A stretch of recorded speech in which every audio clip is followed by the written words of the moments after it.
આજના શુભ દિને બનાસની પાવન ધરા પર આપણા ઉત્તર ગુજરાતના મહામાનવ, આપણા પરિવારના મોભી, આપણા નરેન્દ્રભાઈ મોદી આપણી સાથે ઉપસ્થિત થયા છે, ત્યારે એમના સ્વાગત માટે વિનંતી કરું છું ગુજરાત પ્રદેશના ભારતીય જનતા પાર્ટીના યશસ્વી અધ્યક્ષ સી આર પાટીલ સાહેબ સાફો અને ખેસથી સાહેબશ્રીનું સ્વાગત કરશે.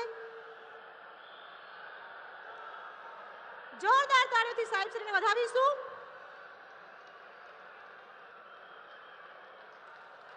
ભારત માતા કી, ભારત માતા કી.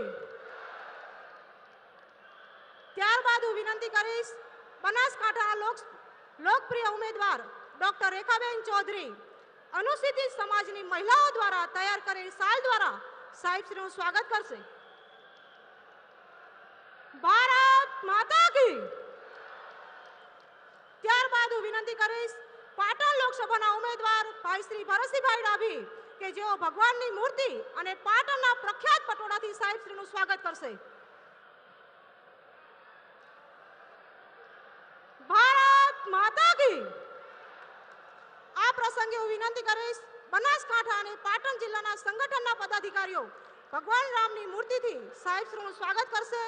ડોક્ટર રજનીભાઈ પટેલ, પ્રદેશ મહામંત્રી શ્રી કીર્તિસિંહભાઈ વાઘેલા, પ્રમુખ શ્રી બનાસકાંઠા, ડોક્ટર દશરથજી ઠાકોર, પાટણ જિલ્લા ભાજપ, જયંતિભાઈ કવાડિયા, પ્રભારી શ્રી બનાસકાંઠા, કનુભાઈ વ્યાસ, મહામંત્રી, સંજયભાઈ બ્રહ્મભટ્ટ, શ્રેયસભાઈ પ્રજાપતિ, બનાસકાંઠાના મહામંત્રી, પાટણના મહામંત્રી ભાવેશભાઈ પટેલ, રમેશભાઈ સિંધવ, સુરજગીરી ગોસ્વામી અને મનીષભાઈ પટેલ સાહેબનું જોરદાર સ્વાગત કરશે.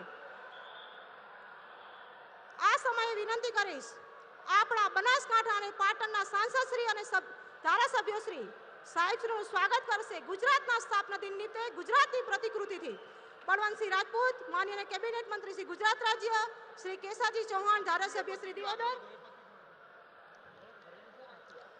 મહિલા સશક્તિકરણનું ઉત્તમ ઉદાહરણ એવી આત્મનિર્ભર પશુપાલક બહેનો સાહેબશ્રીને મિલેટ્સ દ્વારા સ્વાગત કરશે. બેન શ્રી વર્ષાબેન ઠાકોર, જોશનાબેન ડેરિયા, મંજુલાબેન પુરોહિત, શારદાબેન કોદારવી, નીતાબેન લોહ, સોનુબેન ગોહિલ, મફીબેન પટેલ, રૂખીબેન દેસાઈ, પંખાબેન ગેહલોત, નીલાબેન રાજપૂતને વિનંતી કરીશ સાહેબશ્રીનું મિલેટ્સ દ્વારા સ્વાગત કરશે. પશુપાલક બહેનો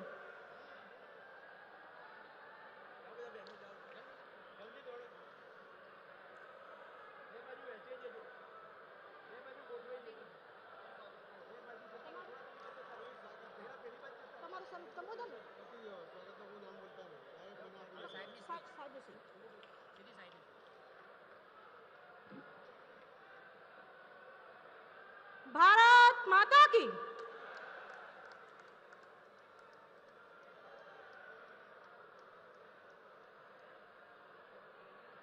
આભાર.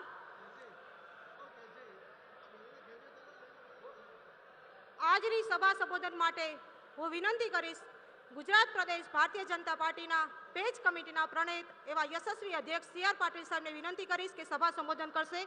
પાટીલ સાહેબ.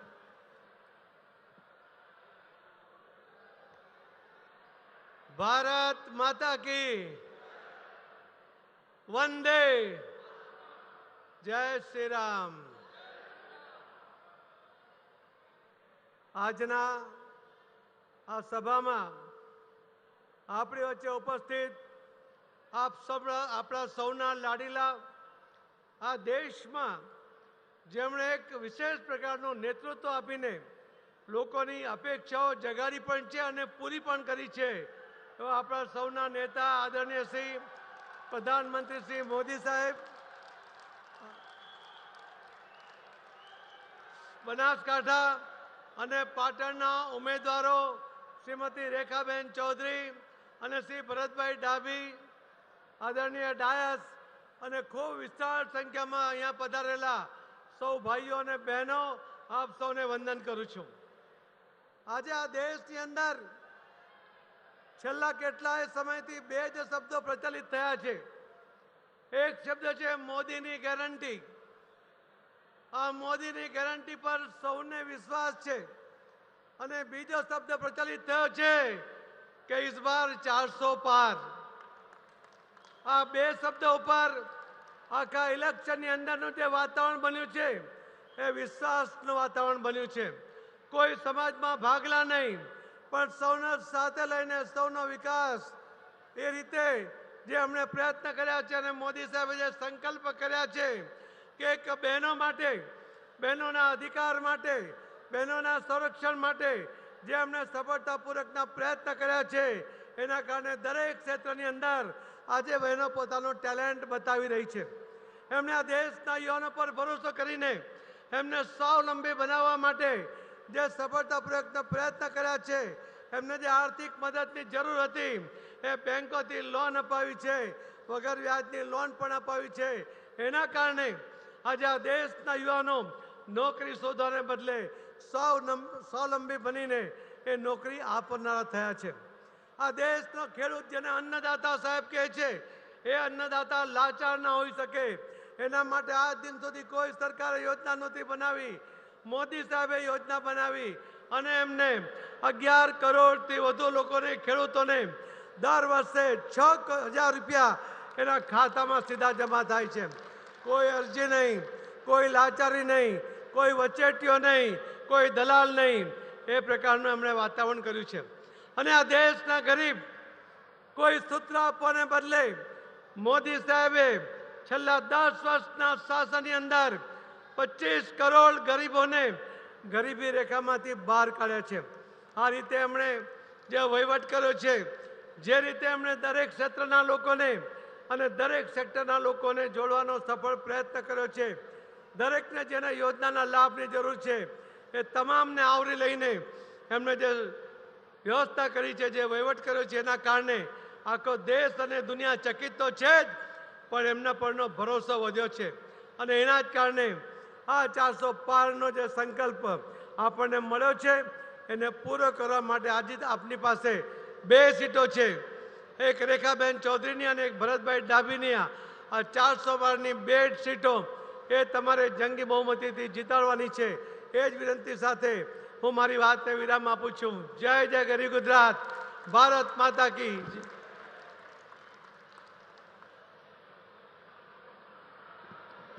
આપનો ખૂબ ખૂબ આભાર પાટીલ સાહેબ શ્રી. માં ભારતીના સૌભાગ્ય સમા સર્વાધિક સુશાસક આ દેશને મળ્યા છે. વિશ્વના સર્વાધિક લોકપ્રિય નેતા ભારતીય જનતા પાર્ટીના હૃદય સમ્રાટ યશસ્વી વડાપ્રધાન નરેન્દ્રભાઈ મોદી સાહેબને એમના ઉર્જાવાન ઉદ્બોધન માટે આવકારું છું. સાહેબ શ્રી નરેન્દ્રભાઈ મોદી સાહેબ શ્રી.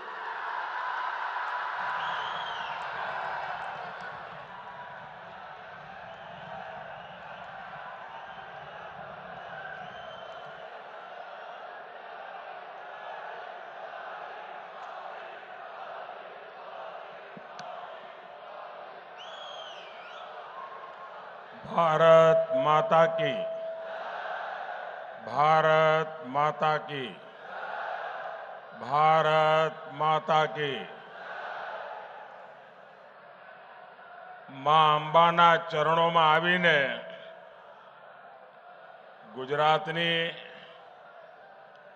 આ પહેલી ચૂંટણી સભા સંબોધન કરવાનો મને સૌભાગ્ય મળ્યું છે. હવે મૂકો ભાઈ, બહુ થઈ ગયું.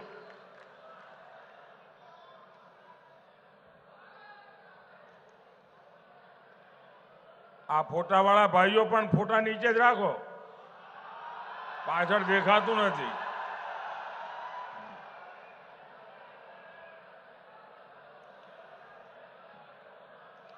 દીકરીને કહો ભાઈ ફોટો નીચે લઈને બેસે શાંતિથી.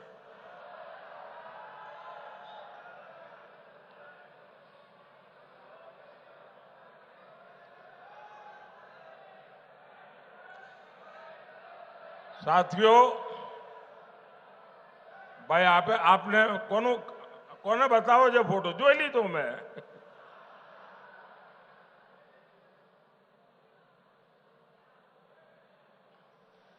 સાથીઓ, ગુજરાતની ધરતીએ મને જે સંસ્કાર આપ્યા, જે શિક્ષણ આપ્યું અને ખૂબ લાંબા સમય સુધી મને મુખ્યમંત્રી રાખીને આપે જે મને અનુભવ કરવાની તક આપી, એ બધું આજે મને દિલ્હીમાં લેખે લાગે છે.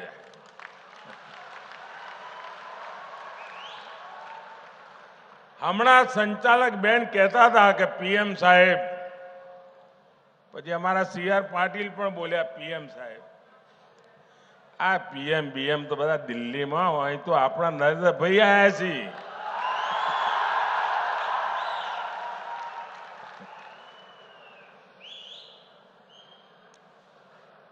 અને આજે આપની વચ્ચે આવ્યો ચૂંટણીની શરૂઆતની પહેલી સભા આજે આ કર્મઠ માતાઓ બહેનોના ક્ષેત્રમાં થઈ રહી છે. અને શરૂઆત એક બેન ઉમેદવાર માટે આશીર્વાદ માંગવાથી થઈ રહી છે. એ મારા માટે ગર્વની વાત છે. ઘણું બધું મારે કહેવાનું છે, પણ શરૂઆતમાં જરા હિન્દીમાં બોલીશ અને પછી આપણે ગુજરાતીમાં વાતો કરીશું. પહેલા તો આજે ગુજરાતનો સ્થાપના દિવસ, અને ગુજરાતનો સ્થાપના દિવસ આપણા બધા માટે નવા સંકલ્પનો દિવસ, નવી ઉર્જા માટેનો દિવસ.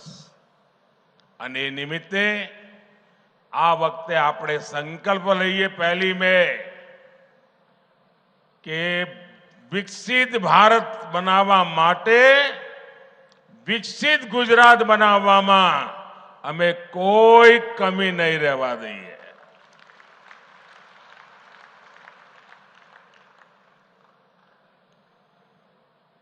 आप सबने मुझे 2014 में दिल्ली में भेज करके देश की सेवा करने का अवसर दिया. और वो दिन याद कीजिए, 2014 के पहले जो सरकार थी, तब देश में चारों तरफ जो खबरें रहती थी, आतंकवाद, घोटाले, चारों तरफ भ्रष्टाचार, सारे नीति निर्णय ठंडे बस्ते में पड़े थे.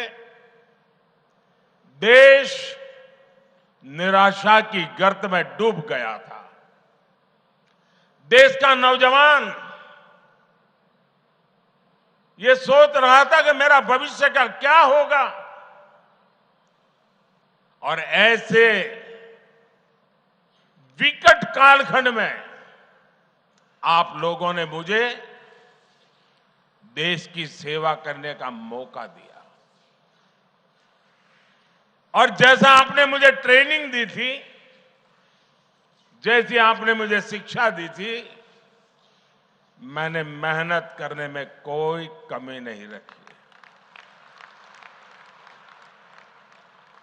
पल पल देशवासियों के नाम, पल पल देश के नाम, आपके नाम. और मैंने कोशिश की कुछ संकट भरी स्थिति से देश को बाहर निकालूं, सामान्य मानवीय की उम्मीदें पूरी करूं. आप मेरे गुजरात के भाई बहन, आप मुझे करीब 25 साल से सरकार में काम करते हुए देखा है. और आप भी कह सकते हैं कि जिस अपेक्षा से आपने भेजा था, जिस आशा से देश ने मुझे बिठाया था, उसको पूरा कर करके एक नया विश्वास जगाने में मां अंबा ने हम पर सब पर कृपा की है. और आज देश एक नए विश्वास के साथ आगे बढ़ा. 2019 में हर कोई मानता था कि दोबारा तो सरकार बन ही नहीं सकती है, और सरकार न बने इसके लिए दुनिया भर के खेल भी चले थे. लेकिन 2019 में दोबारा आपने मुझे अवसर दिया, एक मजबूत सरकार का मैंडेट दिया और मैं फिर से एक बार देश की सेवा में खपने लगा। ये 2024 का चुनाव, ये 2024 के चुनाव में मेरे 20, 22, 25 साल के अनुभव को लेकर के आया हूं। 10 साल मैंने देश को चलाया है जिस प्रकार से, और देश जो नई ऊंचाई पर पहुंचा है, और देश के सामर्थ्य को मैंने भली भांति जाना है, समझा है। उस सामर्थ्य से मैं पुजारी बन गया हूं और देश के उस सामर्थ्य के आधार पर मैं गारंटी लेकर के आया हूं। गारंटी ऐसे नहीं दी जाती, बहुत बड़ी हिम्मत लगती है।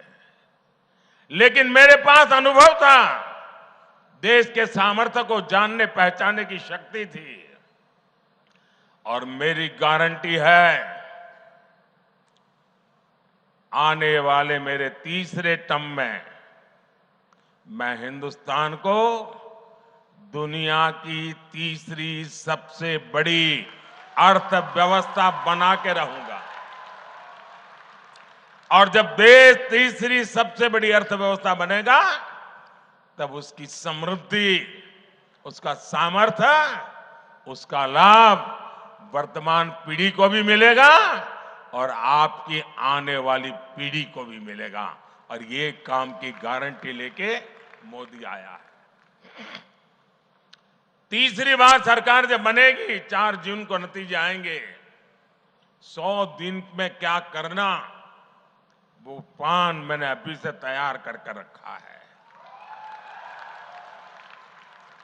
आप गुजरात वाले जानते हैं, मैं जब भी यहां चुनाव में जाता था तो चुनाव के बाद क्या करूंगा तय करने में लग जाता था। और पहले 100 दिन में भाजपा सरकार क्या काम कर सकती है वो हमने दिखाया था। नर्मदा गेट से लेकर के सारे फैसले मैंने कर लिए थे, आपको याद होगा। ऐसे ही तीसरे कार्यकाल में गरीब कल्याण, किसान कल्याण और उनके लिए विकास के लिए नए निर्णय, नई गति, नया संकल्प लेकर के हम आने वाले हैं। और इसलिए आपको इस बार पहले से ही कहीं अधिक एकजुट होकर हर बूथ पर कमल खिलाना है।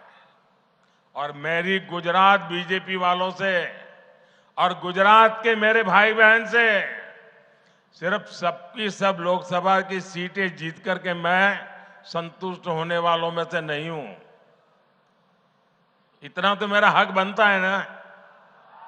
आटलो तो मारो हक बने कि ना बने। અને એટલે ખાલી બધી सीटों जीतवी જેવું नहीं, આપણે તો બધા પોલિંગ બૂથ જીતવા છે। और इस पोलिंग बूथ जीतने की सफलता ही बनासकांठा से बहन रेखाबेन चौधरी और पाटन से भाई भरत सिंह डाभी वो विजयी होकर के दिल्ली आएंगे, आपके आशीर्वाद से आएंगे। और आप जब उनको एक वोट देंगे तो वोट उनको जाएगा इतना नहीं है, वो वोट सीधा सीधा मोदी को जाएगा। और जब वो वोट मोदी को जाएगा मतलब गारंटी पक्की हो जाएगी। भाइयों बहनों, मैं आज गुजरात के लोगों को सैल्यूट करूंगा। उन्होंने अपनी सूझबूझ से यहां कभी भी अस्थिर सरकार नहीं आने दी। आप किसी शॉर्ट टर्म प्रलोभन में नहीं पड़े। देश के कई राज्यों में राजनीतिक अस्थिरता ने उनका बहुत नुकसान किया है। राजनीतिक अस्थिरता ने उद्योगों को नहीं पनपने दिया। राजनीतिक अस्थिरता ने इन राज्यों को बड़े विजन के साथ काम नहीं करने दिया। आपने गुजरात को इन सब से बचा कर रखा है। इसलिए आपने एक बार कांग्रेस को गुजरात से हटाया तो फिर उसको पैर नहीं रखने दिया। साथियों, आज भी कांग्रेस के पास न मुद्दे हैं और न ही कोई विजन है और न ही उनके पास कोई काम करने का जज्बा है। आप याद कीजिए 2014 में जब मैं पहली बार लोकसभा के मैदान में आया तो 2014 में कांग्रेस के मुद्दे क्या थे? तब कांग्रेस ने यही चला, ये चाय वाला क्या करेगा, ये गुज्जू क्या करेगा, ये उसको गुजरात की समझ है, देश की क्या समझ है, ये दाल भात खाओ वाला क्या करेगा, यही चलता था। कांग्रेस की सभा में चाय की कितली लेकर के बेची जाती थी, देखो ये मोदी आया, ये मेरी मजाक उड़ाई जाती थी। लेकिन देश ने उनकी हरकतों को ऐसा जवाब दिया जो कभी 400 सीट लेकर के बैठते थे वो 40 पर आ गए। 2019 में जब दूसरा चुनाव आया उन्होंने कोई सबक नहीं लिया और क्या किया, 2019 के चुनाव में निकल पड़े, चौकीदार चोर है, याद है ना, चिल्लाते थे और कहते थे मोदी खून की दलाली करता है।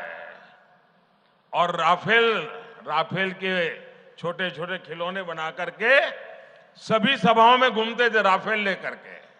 मंच पर भी इस बार संविधान लेके घूम रहे हैं, उस समय राफेल लेके घूम रहे थे। एचएएल को लेकर के भांति भांति के झूठ फैलाए। जनता ने फिर एक बार उनकी स्थिति ऐसा पैदा कर दी कि वो अधिकृत रूप से विपक्ष भी नहीं बन पाए। इतना हाल उनका खराब कर दिया। साथियों, 2019 के बाद इन्होंने मोदी का अपमान करने का अभियान और तेज कर दिया। कांग्रेस के शहजादे ने गर्व के साथ पूरे मोदी समाज को, पूरे ओबीसी समाज को चोर कह दिया। मोदी क्योंकि गुजरात से है, इसलिए पूरे देश में गुजरातियों के विरुद्ध नफरत फैलाने की एक भी मौका नहीं छोड़ा जा रहा है। ये नहीं रुके, इन्होंने मेरे माता पिता पर भी भला बुरा कहने में पीछे नहीं रहे। भाइयों और बहनों, अब 2024 में कांग्रेस और इंडी गठबंधन ऐसा झूठ लेकर के फिर से एक बार मैदान में आए हैं और उनकी जो इकोसिस्टम है वो भी उस झूठ को हवा दे रही है। संविधान दिखाते हैं, आरक्षण ले लेंगे इसका डर दिखाते हैं, पूरी तरह मनगढ़ंत गपबाजी, यही उनका काम है। कभी कहते हैं मोदी को कोई परिवार नहीं है, तो क्या परिवार वालों को भ्रष्टाचार करने का लाइसेंस मिल गया है क्या? कभी कहते हैं मोदी को जेल में डाल देंगे, कभी कहते हैं मोदी का सर फोड़ देंगे। ऐसी ऐसी बातें लेकर के वो चुनाव के मैदान में उतरे हैं। और देखिएगा इस बार भी ये पहले से कम सीटों में सिमट जाएंगे। साथियों, अभी चुनाव के 2 चरण पूरे हुए हैं। पहले चरण में इंडी गठबंधन पस्त पड़ा और दूसरे में ध्वस्त हो गया। यहां पड़ोस में राजस्थान का चुनाव पूरा हो गया है। राजस्थान में उनको एक सीट मिलने की संभावना नहीं बची, एक नहीं, ये हाल है इनकी। और इसलिए इंडी गठबंधन बौखलाहट में कुछ भी कर रहा है। ये लोग मोहब्बत की दुकान चलाने के लिए निकले थे, अब मोहब्बत की दुकान में फेक वीडियो का बाजार खोल दिया है। अब चुनाव में उनकी बातें नहीं चलती है तो फर्जी वीडियो बना करके फैला रहे हैं। आप कल्पना कीजिए, जिस पार्टी ने 60 साल तक देश पर राज किया, इतने सारे इनके प्रधानमंत्री रहे, मंत्री रहे, जनता के पास जाने के लिए उनकी जुबान पर सत्य नाम का शब्द नहीं है और उनकी मोहब्बत की दुकान में फेक फैक्ट्री रूप में अब काम करने लगी है। जिसे ये मोहब्बत की दुकान कहते थे, वो दरअसल फेक फैक्ट्री है। कांग्रेस के वीडियो फेक, कांग्रेस की बातें फेक, कांग्रेस के वादे फेक, कांग्रेस के नारे फेक, कांग्रेस की नीयत फेक। और लड़ना है, मोदी है, चाय वाला है, मामूली है, गरीब का बेटा है। अरे आओ ना यार, दो दो हाथ कर लो, हो जाए मुकाबला। ये दाल भात खाने वाला क्या करता है दिखा देगा। अरे हिम्मत है तो सामने से वार करो, ये फेक वीडियो का गेम बंद करो। कुछ पल लोगों को आप गुमराह कर पाओगे, लेकिन इसकी बहुत बड़ी सजा भी ये देश आपको देगा। साथियों, इन लोगों ने चलाया है, मोदी 400 सीट इसलिए मांग रहा है कि आरक्षण। अरे उनको मालूम नहीं, आज भी पार्लियामेंट जो 5 साल चली, एनडीए के 360 तो करीब करीब एमपी थे, और बीजेडी जैसे लोग जो हमारे एनडीए में नहीं थे, आंध्र की वाईएसआरसीपी हमारे एनडीए में नहीं थी, जो हमें समर्थन करते थे, वैसे भी पार्लियामेंट में 5 साल मेरे पास 400 की ताकत तो थी ही। लेकिन न ये पाप करने के लिए हम पैदा हुए हैं, न ही ये पाप करना हमारा रास्ता है। बाबा साहब आंबेडकर ने जो संविधान दिया है, देश के संविधान के निर्माताओं ने जो संविधान दिया है, उस संविधान की सुचिता, उस संविधान का संरक्षण। और कांग्रेस वाले, उनकी जमात कान खोल के सुन ले, ये मोदी है। मोदी जब तक जिंदा है, मैं तुम्हें कभी भी धर्म के आधार पर आरक्षण का खेल खेलने नहीं दूंगा।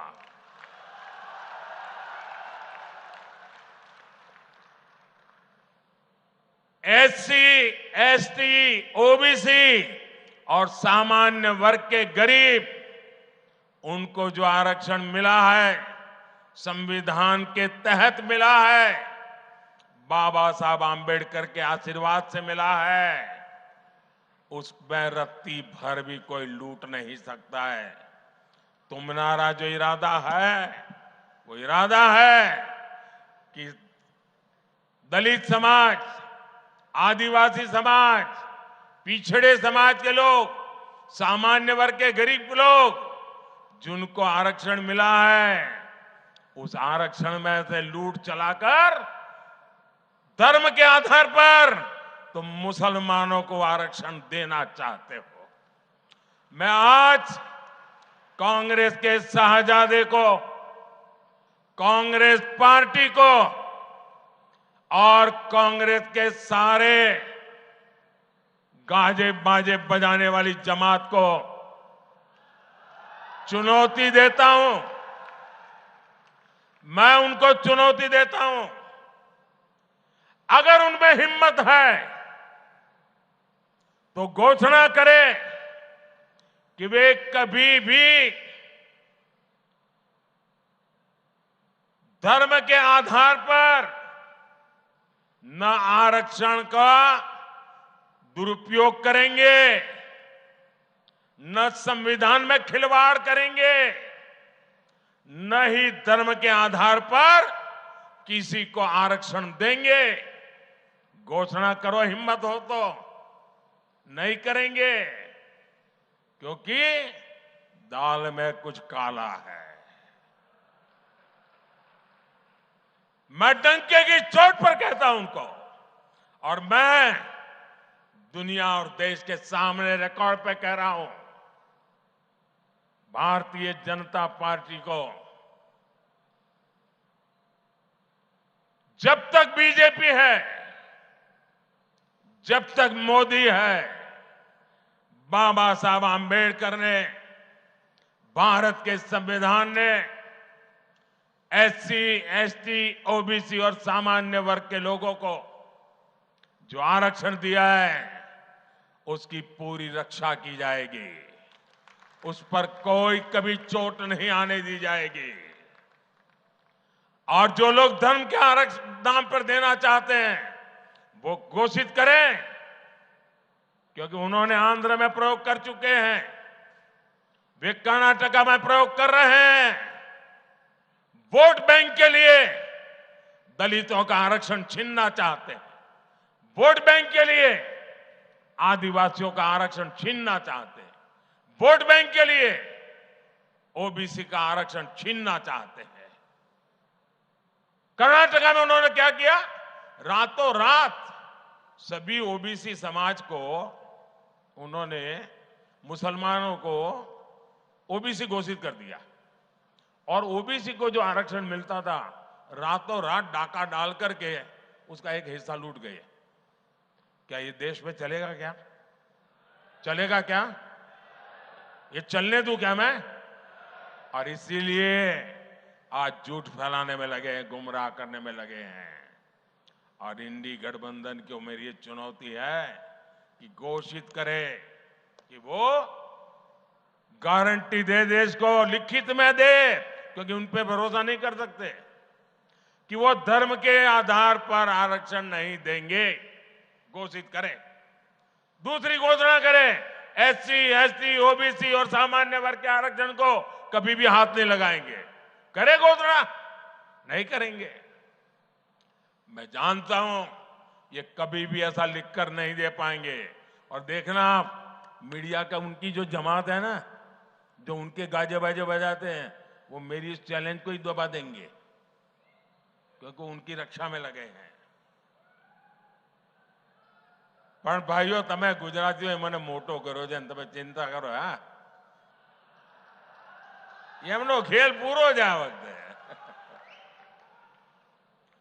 સાથીઓ, આ ચૂંટણીમાં મારે એવા સાથીઓ જોડે વાત કરવી છે, ખાસ કરીને જેમની ઉંમર 35, 40, 45 હશે, જે લોકો પહેલી વાર 18 વર્ષના થયા છે, મત મળ્યા હશે, એમને પહેલાની દેશની શું દશા હતી એની ખબર જ નહીં હોય। કારણ જેને હવે પહેલો વોટ મળ્યો હશે, એ હું જ્યારે પ્રધાનમંત્રી બન્યો એના પહેલા તો એ બિચારો 8 વર્ષનો હોય, 10 વર્ષનો હોય, 12 વર્ષનો હોય, એને એ વખતે શું દશા હતી દેશની ખબર જ નહીં હોય। એકવાર જરા આજકાલની પેઢી તો ગૂગલ વાળી છે ને, જરા ગૂગલ પર જઈને જૂના છાપા શોધજો। હેડલાઇન ચોરી, લૂંટ આ જ આવતી હતી, અને આજે શું સમાચાર આવે છે? આટલા પકડ્યા, આટલા કરોડ કબજે કર્યા, આટલાને જેલમાં નાખ્યા, અને એનો જ ફફડાટ છે આ।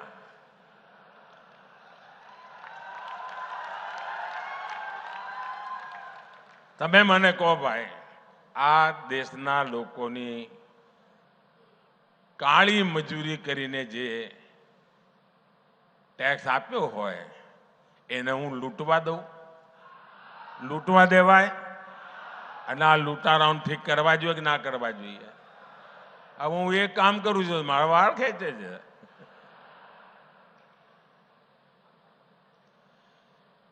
તમને આશ્ચર્ય થશે સાથીઓ, આ વખતે કોંગ્રેસની સ્થિતિ એવી છે, તમારે સરકાર બનાવી હોય ને તો ઓછામાં ઓછી 272 સીટો તો એમપી જોઈએ તમારી પાસે।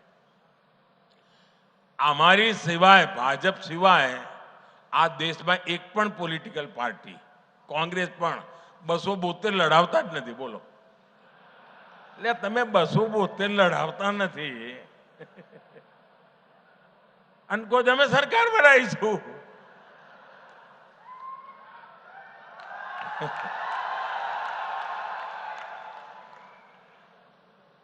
આજે તો એમની સ્થિતિ એવી છે કે આ એમનો જે શાહી પરિવાર છે ને, દિલ્હીમાં રહે છે, એમની દશા એવી છે કે પોતે આ વખતે કોંગ્રેસને વોટ નહીં આપી શકે। બોલો, આ મોદી સાહેબની કમાલ જ છે ને, શાહી પરિવાર કોંગ્રેસને વોટ જ નહીં આપી શકે। આ વખતે ત્યાં કોંગ્રેસનો ઉમેદવાર જ નથી। અહીંયા આપણા ત્યાં ગુજરાતના મોટા નેતા હતા અહેમદભાઈ. અહેમદભાઈ તો હવે રહ્યા નહીં. અહેમદભાઈનું પરિવાર ભરૂચમાં રહે છે. એમની દશા એવી, કોંગ્રેસને મત નહીં આપે. અહેમદભાઈનું પરિવાર કોંગ્રેસને વોટ નહીં આપી શકે. કોંગ્રેસના એક મોટા નેતા બનતા સુધી ભાવનગરમાં જ રહેતા હશે, મત એમનો ભાવનગરમાં જ હશે. એ ભાવનગરમાં કોંગ્રેસને વોટ નહીં આપી શકે. આ કોંગ્રેસની દશા છે. તમે વિચાર કરો. અને આ કોંગ્રેસને સંપૂર્ણપણે જ્યારે એમનો ચૂંટણી ઢંઢેરો આવ્યો ને ત્યારે મેં કહ્યું હતું આ મુસ્લિમ લીગની છાપ છે આમાં. અને એક પછી એક પાના ખોલવા માંડ્યા છે. હવે એમણે માઓવાદી ઘોષણાઓ કરવા માંડી છે, નક્સલવાદી. એમણે કહ્યું છે હવે એમણે પાર્ટી તો બરબાદ કરી, હવે હું તો મર્યો તને મારું એ મૂડમાં દેશને બરબાદ કરવા નીકળ્યા છે. એમણે પાર્ટી તો તબાહ કરી દીધી, દેશને બરબાદ કરવા નીકળ્યા છે. અને એમણે એક નવો એમણે કહ્યું છે અમે એક્સરે કરીશું આખા દેશનો. કહ્યું છે ને આખા દેશનો એક્સરે કરીશું. એટલે તમારા લોકરમાં શું પડ્યું છે એક્સરે, તમારા ઘરમાં શું પડ્યું છે એક્સરે, તમારું બેંકમાં શું પડ્યું છે એક્સરે, તમારા ત્યાં કંઈ દાગીનો બાજરાના કે જવારના ડબ્બામાં રાખી મૂક્યો હોય એક્સરે, પછી લૂંટી લેવાનું. આ એમણે મેનિફેસ્ટોમાં કહ્યું છે જે બધું છે પછી જેની પાસે નથી એને વેચી દેવાનું. તમે આ ગરીબી વેચવા નીકળ્યા છો ભાઈ. આ દેશને તમે તબાહ કરવા નીકળ્યા છો. શું માંડ્યું છે તમે? તમે વિચાર કરો. એમણે બીજી એક વાત કરી. એમના એક ખેરખા બેઠા છે વિદેશમાં, એમણે ત્યાંથી સંદેશો આપ્યો અને જાહેરમાં કહ્યું આપણે ત્યાં દરેક મા બાપ એની ઈચ્છા હોય ને કે ભાઈ મૃત્યુ પછી સંતાનોને કંઈ ને કંઈ આપીને જવું. દરેક મા બાપની ઈચ્છા હોય કે ના હોય? કોઈ મા બાપ એવું હોય કે હું તો દેવું કરીને જઈશ છોકરા ભરશે, એવો કોઈ મા બાપ હોય ભાઈ? એકે મા બાપ એવા હોય?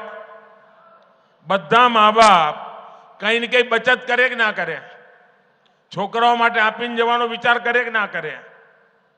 હવે કોંગ્રેસ વાળાએ એના ઉપર દોરો નાખ્યો છે અને એમણે જાહેર કર્યું છે કે હવે તમે જે બચાવ્યું હોય એ તમે તમારા સંતાનોને નહીં આપી શકો. એમાંથી અડધા કરતા વધારે કોંગ્રેસની સરકાર બનશે તો તમારી પાસેથી ટેક્સ રૂપે લઈ લેશે. 55% ટેક્સ નાખશે. એટલે માનો કે તમારી પાસે 10 એકરનું ખેતર છે અને તમે છોકરાને સંતાનોને 10 એકર આપીને જવા માંગો છો તો તમારા 5 એકર સરકારમાં ગયા ને 5 એકર રહ્યા. આ કાયદો લાવવાના છે. તમારી પાસે 2 ભેંસ હોય તો 1 ભેંસ કોંગ્રેસ વાળા કહે છે સરકારમાં આપી દો, 1 તમારા છોકરાને આપવાની. કેમ? તો અમારે 1 ભેંસ અમારી વોટ બેંકમાં આપવાની છે. આ કાયદેસર લાવવા મેનિફેસ્ટોમાં લખ્યું છે. બોલો, આ હિંમત એમની. હવે આ દેશના નાગરિકને આપણે સમજાવવું જોઈએ કે ના સમજાવવું જોઈએ ભાઈ? અમે તો તમારી તાકાત વધારવાનું કામ કરી રહ્યા છે. એ તમે ભેગી કરેલી તાકાતને લૂંટવાનું કામ કરવાનું વિચારી રહ્યા છે ભાઈઓ. અને એટલા માટે મારી આપ સૌને વિનંતી છે કે આ કોંગ્રેસથી ચેતતા રહેજો. આ લોકોએ જે એમના બધા પાપો શરૂ કર્યા છે, જે ફર્સ્ટ ટાઈમ વોટર છે એમને ખબર નહીં હોય. ગુજરાતમાં એક જમાનો હતો 30-35 ના, એમને ખબર નહીં હોય. સાંજે વાળું કરતી વખતે વીજળી નહોતી આવતી ભાઈ. આપણા બનાસકાંઠામાં પાણી ન મળે. પાણી મહેમાન ગતિએ જઈએ ને તો રાત રોકાવતા ને ચિંતા થાય કે સવારે નાહવા માટે ડોલ પાણી લાવીશું ક્યાંથી. એવા દિવસો હતા. આજે આપણે ત્યાં અનારની ખેતી થવા માંડી અને આલુની ખેતી, બટાકાની ખેતીમાં તો ક્યાંય પહોંચી ગયા. આ કોંગ્રેસ વાળાએ કોકને કહ્યું લાગે છે અમને કે અહીંયા આલુની ખેતી થાય છે, સોનું બનાવવા આવી જશે.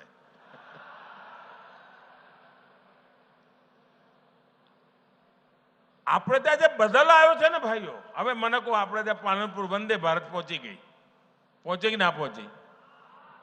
જે રીતે આપણે વિકાસના કામો કરી રહ્યા છીએ, સુજલામ સુફલામ યોજના બનાવી, પાણી પહોંચાડ્યું, 4 કરોડ લોકોના જીવનમાં બદલાવ આવ્યો કે નહીં આવ્યો? નળથી જળ, નહીં તો આપણે ત્યાં અહીંયા ઉત્તર ગુજરાતમાં તો માથે બેડલા લઈને 3-3, 4-4 કિલોમીટર જવું પડતું. આપણી માતાઓ બહેનોનો અડધો દાડો પાણીમાં જ જતો. આ બધામાંથી આપણે બહાર લાયા, એના માટે કાળી મજૂરી કરી જ ભાઈ. એટલે જે જૂની પેઢીના લોકો છે એની બધી ખબર છે, પણ આ જે 40 થી નીચેના જે છે ને, એ બધાના જૂની ખબરો નથી ભાઈ. એટલે યાદ કરાવવું પડે કે આપણે હવે એવા દિવસો નથી લાવવાના. વાર તહેવારે આપણે ત્યાં ઉલ્લડ થતા હતા ભાઈ.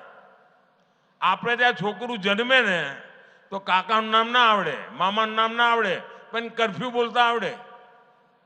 કરફ્યુ જ જોયો હોય એને. 1 વર્ષનું થાય ત્યાં સુધી તેને 3 કરફ્યુ જોયા હોય. એવા દિવસો હતા. આજે કરફ્યુનું નામો નિશાન નથી અને સુખ ચેનથી બધા સાથે મળીને જીવે છે. એ આપણું ગુજરાત છે. ભાઈઓ બહેનો, શિક્ષણમાં મને યાદ છે, હું જ્યારે કન્યા કેળવણી માટે કામ 2002માં જ્યારે નવો મુખ્યમંત્રી બન્યો હતો, કન્યા કેળવણી ચિત્ર બનાસકાંઠાનું નામ સૌથી નીચે આવે. આજે એમાંથી મોટી ક્રાંતિ થઈ અને આધુનિક શિક્ષણની દિશામાં મારું બનાસકાંઠા આગળ વધવા માંડ્યું ભાઈઓ. બાળકો નિશાન નહોતા જતા, આજે જવા માંડ્યા. એટલા મને ઉચ્ચ શિક્ષણ તરફ જવા માંડ્યા. કહેવાનો મારો તાત્પર્ય એ છે ભાઈ કે ગુજરાતે વિકાસ જે કર્યો છે એની પાછળ એક વિઝન રહ્યું છે, એક લાંબા ગાળાની મહેનત રહી છે અને એના પરિણામે આજે આપણું ગુજરાત આગળ વધ્યું છે. મારી સૌ મતદાતાઓને વિનંતી છે, સૌ મારા વાલા નાગરિક ભાઈઓ બહેનોને વિનંતી છે, આપણે તો બનાસકાંઠાના લોકો ધૂળની ડમરીઓમાં મોટા થયા જ. આપણે તો ગરમીને ઓગાળી દીધી એવા લોકો છીએ. ગમે તેટલી ગરમી હોય, મતદાન વધવું જોઈએ. વધુમાં વધુ મતદાન થાય અને જૂના બધા રેકોર્ડ તૂટવા જોઈએ. તોડશો? તોડશો તો ભારતીય જનતા પાર્ટીને ભવ્ય વિજય અપાવજો. ગુજરાતની બધી સીટો જીતાડજો. આપણી 2 સીટો અહીંયા જે ભેગા થયા છે બધા જીતાડજો. પાક્કો? બોલો ભારત માતા કી, ભારત માતા કી, ભારત માતા કી.